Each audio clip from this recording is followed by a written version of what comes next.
and we were going through with some of the initial concepts related with this express.js.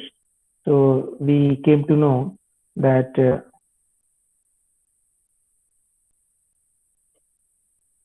this is actually a middleware. So express.js is actually a middleware. That means it sits between your Node.js application and between your this whatever the programming interface. So that's why it is called as a framework.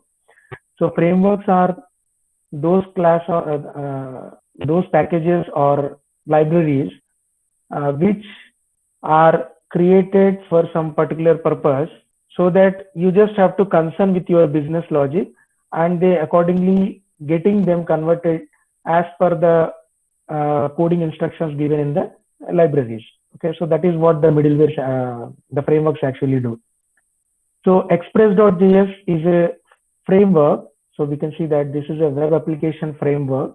So it provides so many features, like it offers the front end interactivity that we can like the routing features. Okay, so the EJS capabilities, the templating engine capabilities. So all these are actually we can easily set up with this express.js. And along with that, we have seen with some sample code, like with case of any node package, we just have to first of all install with this express in your particular project folder. Then you are going to refer this like require. So require is the keyword to get hold of this particular package. This can be any package. So you just have to name the package, and accordingly it is going to be stored in this variable. Then we are initializing that into this variable app. Now this express package will provide so many features, and this is one method, like HTTP verbs we can get hold of in this way. So whatever you want to do with some routing, so this is my default routing, accordingly it is going to have some functionality. So in this case, whenever there is any root page is called for a particular domain, the response is going to be hello world. So in that way we can create our own functionalities. It is very simple to create when you compare with Node.js, even though we are working on top of the Node.js. But basically, whenever we want to create a web application, Express.js is going to definitely help us with some rapid development, because it is already equipped with all the main features which are essential for developing any web application. Okay, so this much we have seen in the previous class. Moving ahead, so Node.js versus Apache Web Server. So Node.js is very, very fast. It can handle tons of concurrent requests. It is written in JavaScript, which means you can use the same code server, same codes on the server side as well as on the client side. Because suppose you are developing a web application in ASP.NET, what happens? You are going to create the server side code in C#.NET, and you may be interacting with some JavaScript also by providing some validation or for providing some animation. So something like that. But when you go to this Node.js, everything is actually in the JavaScript, whether you are working on the server side or you may be interacting from the client side. Okay, so that's what the advantage it actually provides. And this is some statistics that are available, so that we can see on the PHP, which is working on Apache server, is able to concurrently handle the some 318,000 requests per second, and static these pages we can have this much of like number of requests per second handled, and whereas in the case of the Node.js it is much higher. Okay, so in this Node.js we can see it is almost nearly double times it is offering the availability or processing of the incoming requests. So that is what we need to understand as per this particular statistics that are provided. Okay, so these are all tested, and accordingly they have analyzed on the basis of some scalability which is offered by the Node.js. So that's why we can say that as it is faster and able to handle tons of concurrent requests. That means concurrent request means it can able to process simultaneous requests even though if they are in some lags. Okay, so in that way we can see and understand how Node.js is very faster in its response. Then a screenshot is there to understand how this particular code from Express.js is going to be written. This is what we have already understood. We need to get hold of this package, that is express.js. Okay, then similarly one more package is there, that is path, and these two are actually we are saving in a particular given variables, and we are initializing the express in a variable that is called as app. This can be with any name, but generally we tend to create with some good name. So as this is a web app, so we can say that this is the app which is having all the features of the express, and then you can define your own public directory.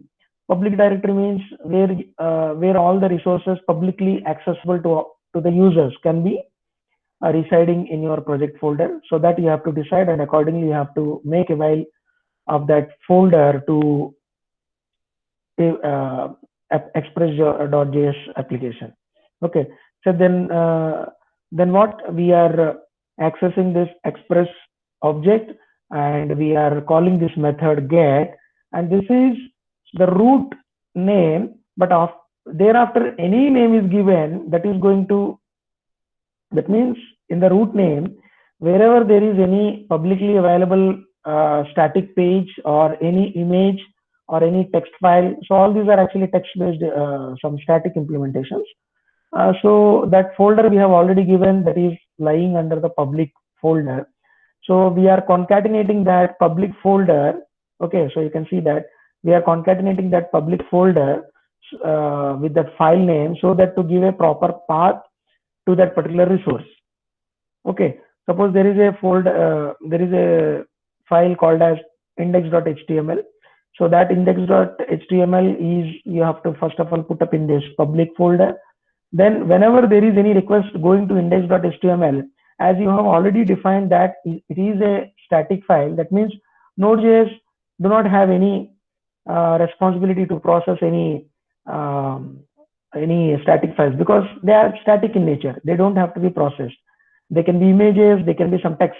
Simply they have to be that content they can simply render onto the HTML response. Okay, otherwise if it is a JavaScript file, then Node.js or Express has to actually process and understand the statements that are written in that file. So that is what the difference between the static file and the some code based files. Okay, so with this get method, we are going to provide this route, whereas this particular coding is saying that whenever there is any incoming request to index.html is there, it is going to be served. It is going to be served. That means if I write localhost slash, of course, we have to provide the port number also, but I am not mentioning that. Localhost slash some xyz.html, something xyz, simply xyz. It is going to be by default provided to this resource index.html. Similarly, I can write slash abc. So abc is again going to index.html. So any name you are going to give in this route, it is going to be ultimately handled by the root page, which is index.html only. Okay, so we are attaching one port also, which is freely available for our web application. So in this case, you have to write localhost colon 3000 slash the route name. So this is how we can create the Express applications. It is pretty much similar to the Node.js only, but some concepts are very advantageous in Express, because the dynamic template engine we can take. The routing is also somewhat simpler in implementing the Express when you compare with the Node.js. And moreover, Node.js is not a web framework.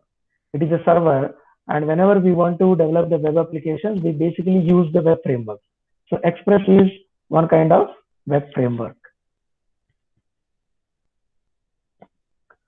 Then Express is actually providing number of functions that are invoked by the express.js routing layer before the final request handler is called.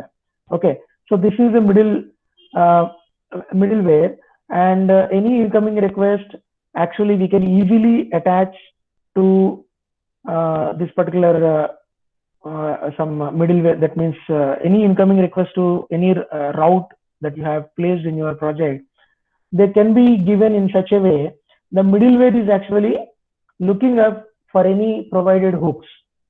That means suppose you are accessing one resource, and before accessing that resource you can say that some authentication is required.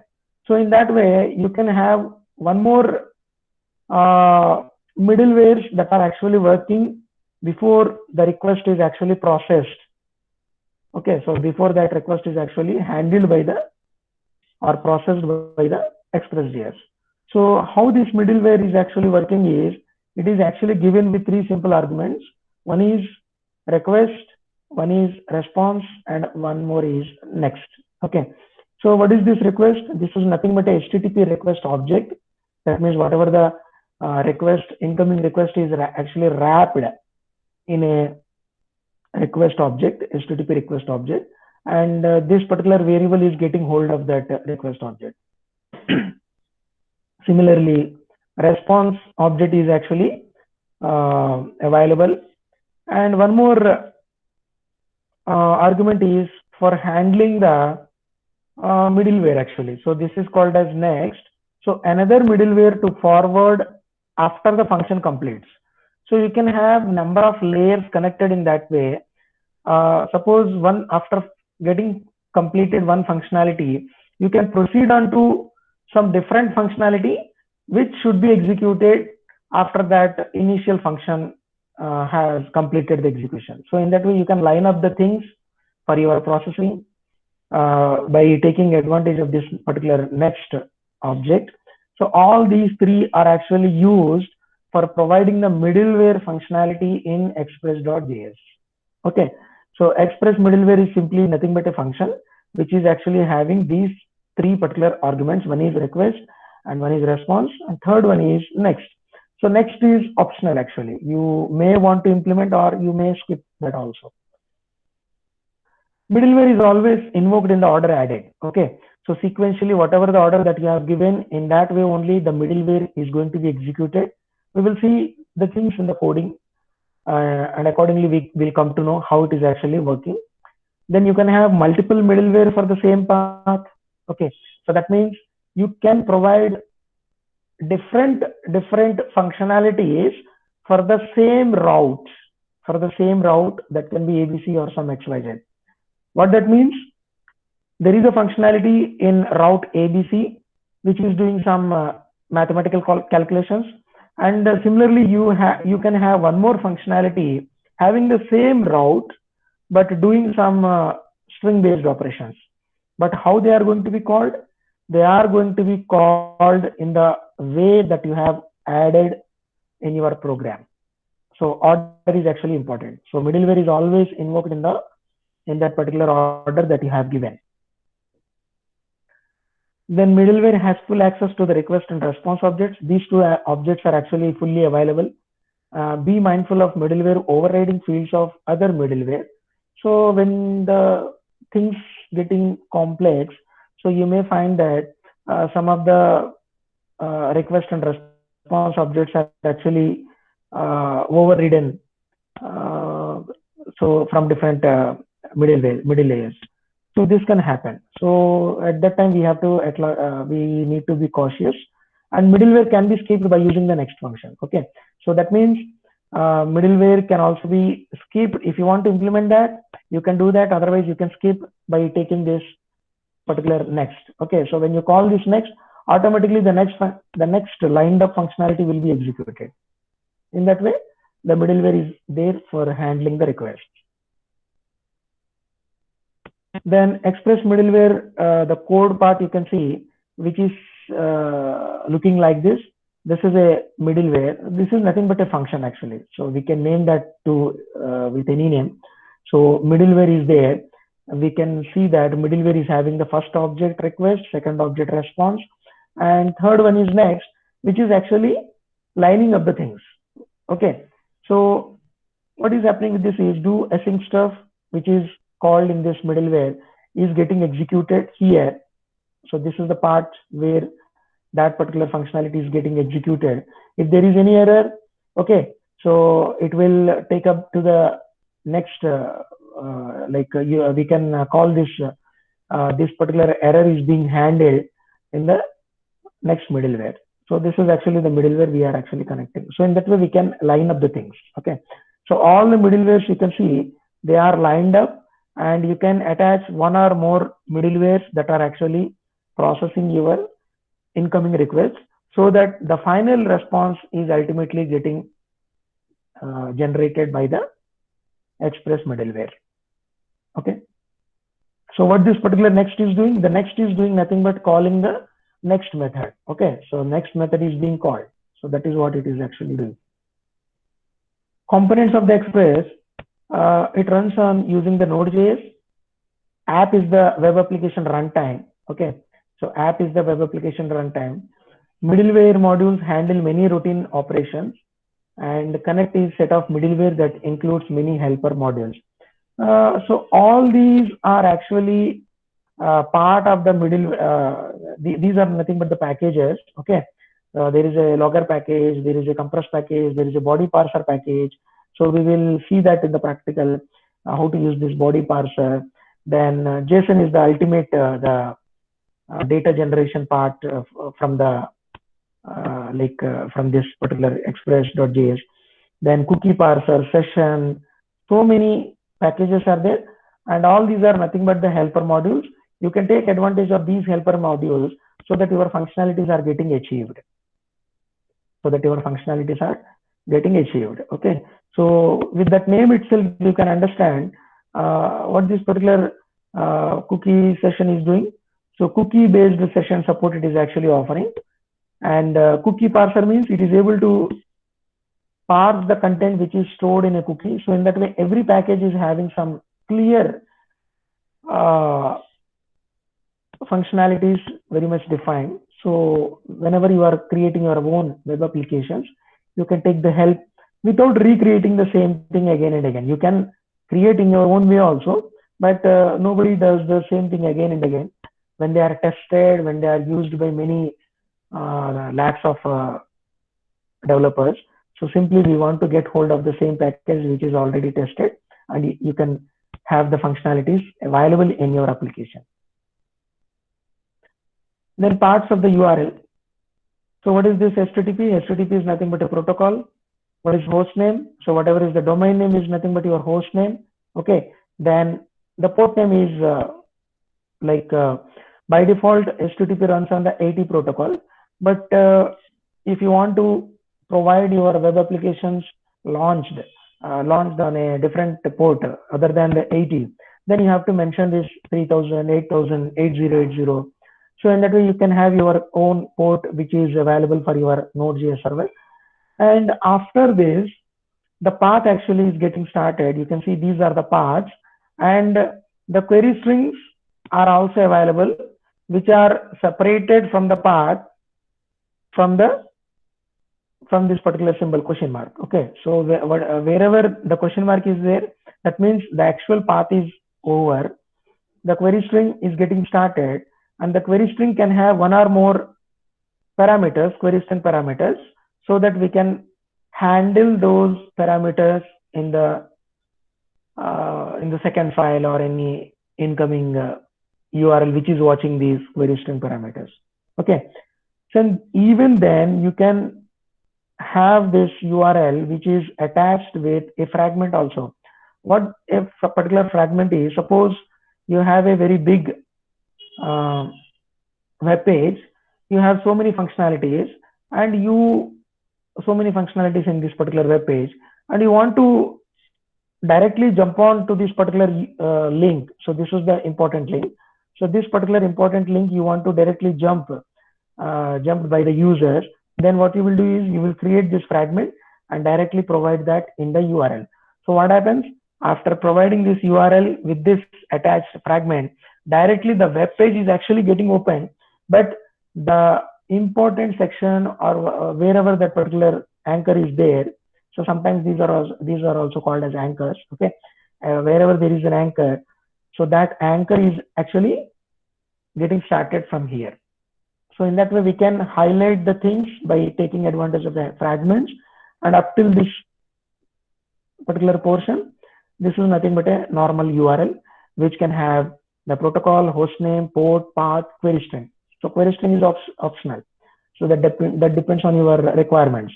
If you don't require the query string, there is no need to take this. Okay, but a path is very much required. So every web page, every unique resource is actually identified by using this path only. Okay. So now we will understand what is a routing. A routing is nothing but a simple, uh, which is actually a, we can see this.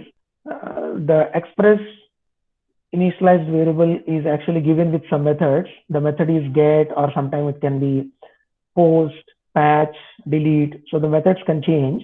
But whatever the first parameter is nothing but your route. Okay. So in this case, slash user slash colon ID is the route. And in the second case, file slash star dot star is the second route. So based on these routes, when there is any incoming request that is targeted towards this particular route, actually the particular functionality will be getting executed. Okay, so we can replace these methods. You can see that can be get, that can be put, post, delete, and all. Okay, so these can be the methods. And if we want to get the information, we generally use this get verb. When we want to update the information, we can use this verb called as put. When we want to create any resource on the server side or on the database side, then we have to use this post. And delete is nothing but already if there is any created resources there in your web project. Okay, so that can be safely deleted. So these are the supported methods, and accordingly, all these methods have to be provided with a unique routing. So that is what we need to have in our Express web applications. So explanation of the routes. A router maps the HTTP incoming request to a callback. Okay, so this is nothing but a callback. Okay, so this particular second function is nothing but a callback. Okay, so we are handling the callbacks as we have discussed in the Node.js sessions. Everything is a callback in Node.js. So that's why as Express is running on top of the Node.js, we are normally naturally attaching the callbacks to these particular routes. So a router actually maps any incoming request to nothing but a callback. Then HTTP requests can be sent as get, post, put, and delete. Okay, so as we have discussed this, then URLs describe the location targeted. The URL is going to, this is the entire URL. This is going to define the target resource that you want to have. And the node helps you map a HTTP GET request like this. Okay, so basically your incoming request should be looking like this. So this is what you are going to target in the web browser, localhost colon 8888, which is actually part of the Node.js. So till this point, this is the part of the Node.js, but rest of the things are handled by the Node.js, because we can see there is a route clearly given /index, and for the verb get, there is a callback that is attached. Now the callback is doing nothing actually. Okay, we can see there is empty braces that are given. As such, the function is not doing anything, but the syntax will be looking like this. Okay, the syntax will be looking like this whenever you are creating a route in the express.js. And one more example. First of all, you have to initialize this package. Okay, after initializing this, you will be using any get, post, put, delete, or these are the crude actually methods on the HTTP. and accordingly you are going to provide a route. This is the route, and this is the callback. So callback is having this implementation. Okay, so this is the simple Express application we can create.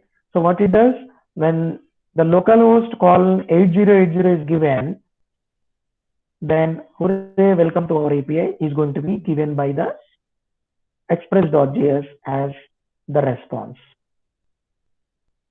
in the form of a response. Typical way. So what this request object is going to do is, this request object is actually providing so much of information. If you want to have the parameters, okay, so array containing the named route parameters will be available in this request.params, then request.query, then request.body, then request.route, cookies, headers, accepts, IP. So all these are actually attached with this request object. And if you want to do anything with the incoming request, okay, suppose you want to see what are the cookies that are already saved on the client's machine, then what is the requirement is, you have to first of all call this request, then attach with this cookies parameter, then all the cookie values are you can read from this particular object. Okay, so in that way each and every functionality is clearly given. So information about the currently matched route, primarily used for route debugging.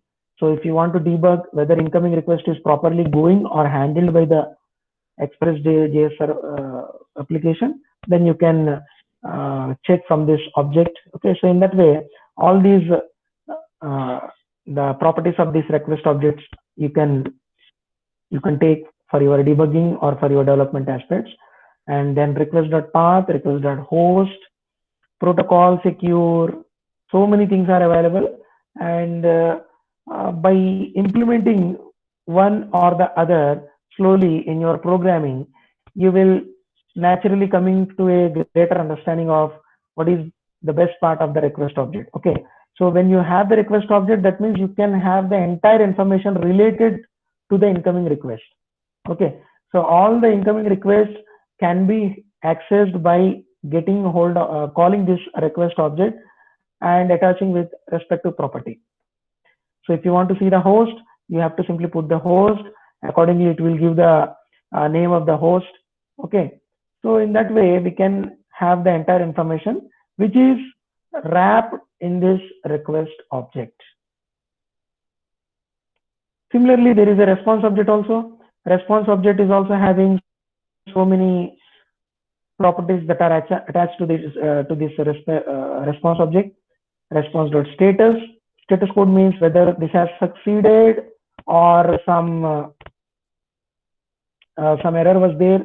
If there is any error, that is a server error, or it can be a client error also. Okay, sometimes the pages may not be found, sometimes redirections will be happening. So the 301, some 302, all these are the redirections. So accordingly, what exactly has happened with that Node.js server, that we can know after getting the information from the status. Okay, so whenever you have the successful transaction or successful response, that means you should be having this 200 only. Okay, so if it is not 200, that means something else has happened. So what is that? You can check the header information, or you can check up with this status information, and naturally the responses are coming in the headers only. These status informations are coming in the headers only. So accordingly, you can take the decision what exactly has happened with that response, with that request actually. Then you can set with some name value pairs also in the response headers. Okay, and then you can provide some cookies information from the server side, or you can clear them up. Okay, you can set or clear, you can set or delete. So then you can redirect. Suppose if there is an incoming request for the index and you don't want to handle that index as the final route, simply what you can have is you can implement a callback which is doing nothing but the redirection. So that particular coding is handled with this response.redirect. Okay, so in that callback function you have to say response.redirect and provide with the status code as 301, and optionally you can have the second URL, which should be the target URL for the redirection.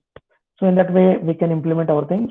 Then response.send, response.json, response.format, response.type, attachment, send file.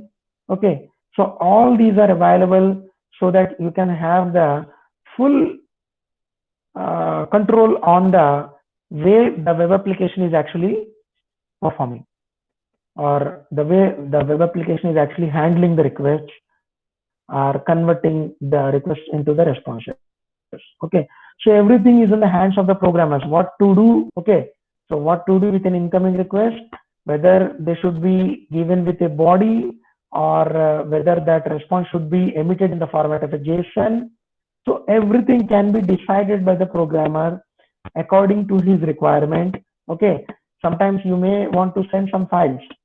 In those conditions, you have to call this response.send file, and the callback is there, which is actually handling that that functionality, and the path is going to see where this particular file is there. Okay, so in that way you can provide your own implementations. Then model view controller. In MVC, the model is a pure view of your data and logic. It does not concern itself with user interaction at all. Views convey the models to the user, and the controller accepts the user input, manipulates the models, and chooses what views to display. So MVC pattern is pretty much common nowadays across all the technologies. You take ASP.NET technology, you take Java technologies. Okay, so you take even PHP.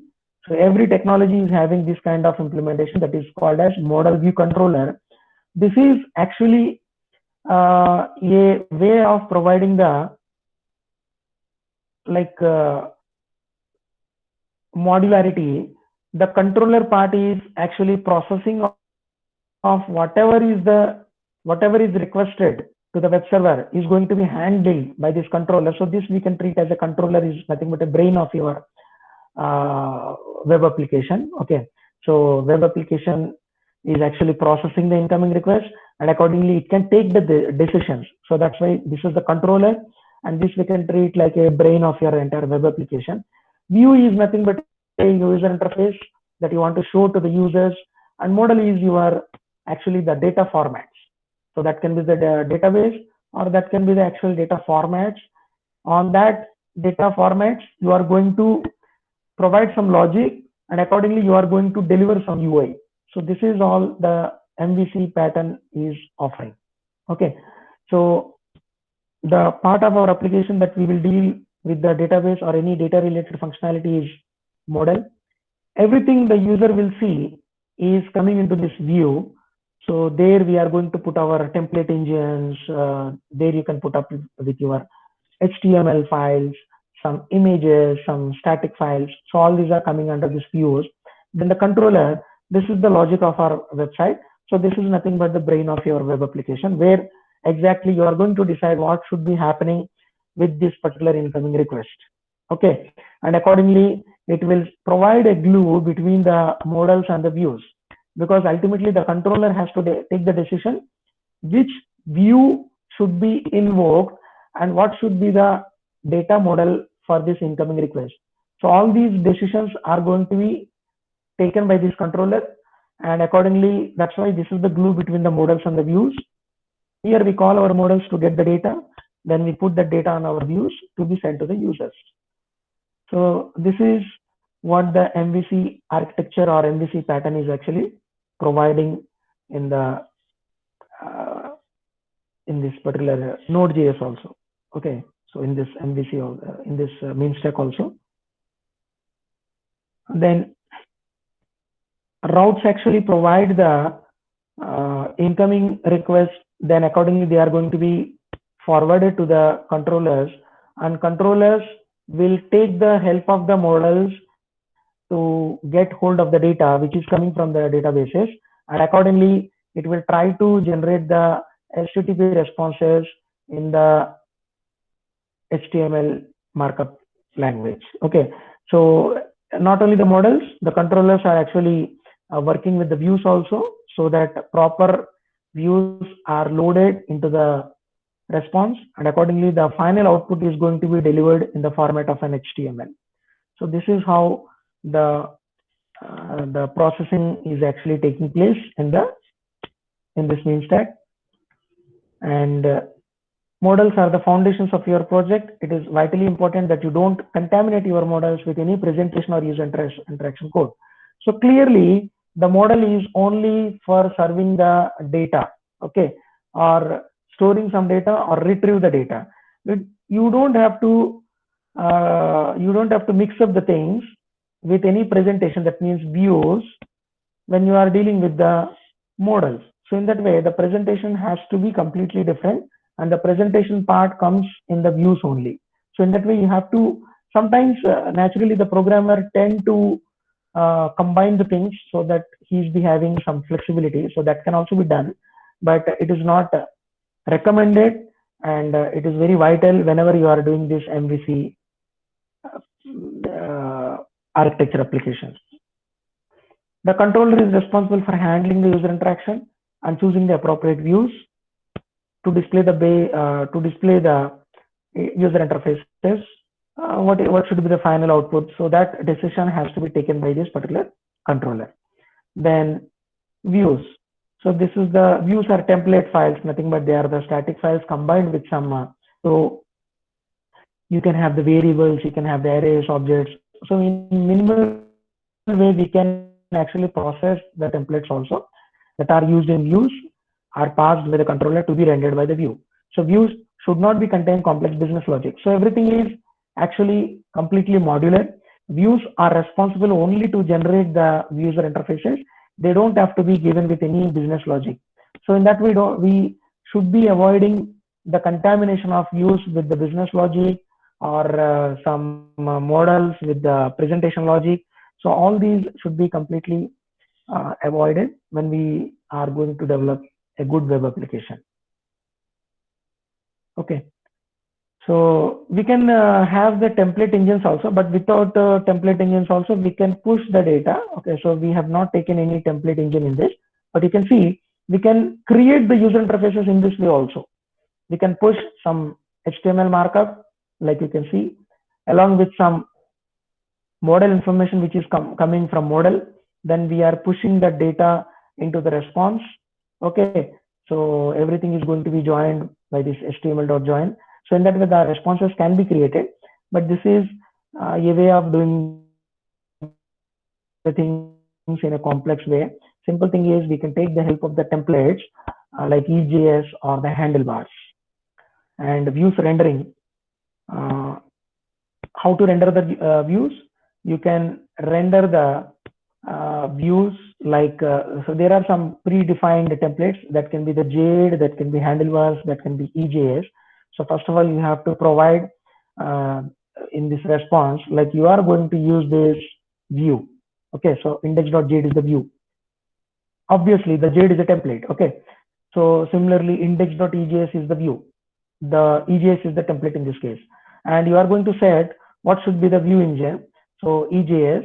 So accordingly, you can emit the information from the web application Express. Then embedded JS templates can also be there. This we have discussed. You can create the user interface. This is the EJS actually.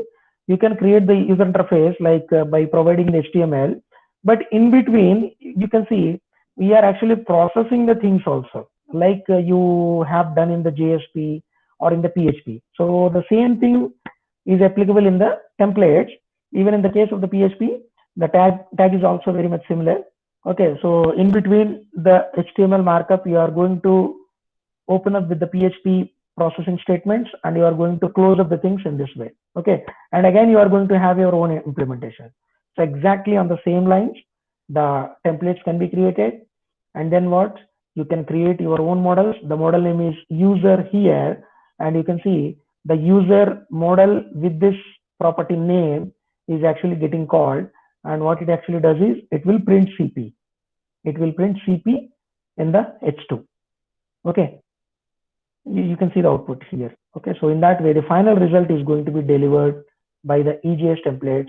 So doing the things with this way is much faster as well as very cleaner rather than doing that in this way. So this is not recommended, even though we can do this, but this is not recommended because we can take the help of the template engines for faster development as well as to have the low number of bugs, because you can see the concatenation is there. You have to provide these symbols. So the chances of having the some errors incorporating into your code is much higher in this way of doing the things. So that's why it is not recommended. So we have understood the Express framework, and it is actually providing with this MVC architecture. And basically we understood what it is actually offering. This is offering one middleware, and middleware is